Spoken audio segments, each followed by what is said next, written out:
Niger State Governor Abubakar Sani Bello has debunked the news making rounds that victims abducted at Government Science College Kagara have been released. Hi, welcome to What's Happening. These are the top 10 stories now. At number 10, the National Economic Council has approved the resolution of the Nigeria Governors Forum to compensate victims of herder-farmer conflict in the country. The decision by state governments to compensate people who have lost their sources of livelihood as a result of the farmer/herders crisis was reached after the NEC meeting held at the old banquet hall of the Aso Rock Presidential Villa in Abuja on Thursday.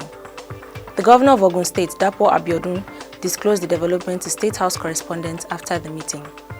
The council also resolved that states should incorporate non-indigenous/minority residents into local security initiatives to ensure adequate representation.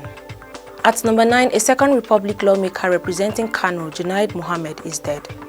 Mohammed's son Suleiman, who confirmed his death, said he died on Thursday night after a brief illness which lasted for 3 days. The deceased family announced on Friday morning that he would be buried at 2 p.m. At number 8, the immediate past Chief of Army Staff Tukur Buratai and Defense Staff Abayomi Olonishakin have spoken on how to end insecurity in the country. Buratai, while speaking before the Senate Committee on Foreign Affairs during his screening as non-career ambassador designate on Thursday, said military action alone cannot tackle security challenges in the country. He said it requires the whole government approach, but only the military has been seen trying to solve the issue of security challenges. He said until the political, economic and social factors responsible for fueling insecurity over the years are addressed, a solution to the menace may be far-fetched. At number 7, the People's Democratic Party has lifted the suspension placed on Minority Leader of the House of Representatives, Ndudi Elumelu, and 6 other lawmakers in July 2019. In a statement on Thursday by the PDP National Publicity Secretary, Kola Olobondiyon, the 6 other lawmakers are Wole Oke, Linda Ikpeazu, Anayo Edwin, Gideon Gwani, Toby Okechukwu, and Adekoya Abdul Majid. He said that the National Working Committee of the party lifted the suspension based on the recommendations of various committees constituted on issues relating to their suspension. At number 6, the Federation Accounts Allocation Committee has shared the sum of 640.3 billion naira to the 3 tiers of government for January. The Director of Information, Ministry of Finance, Budget and National Planning, Hassan Dodo, revealed this in a communique issued at the end of a virtual conference of the committee on Thursday.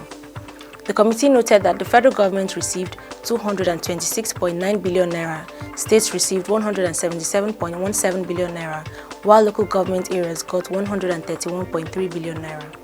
At number 5, men of the National Drug Law Enforcement Agency, Ondo State Command, have arrested 9 dealers of illicit drugs and have seized 1,292 kilograms of cannabis sativa and its seeds from them.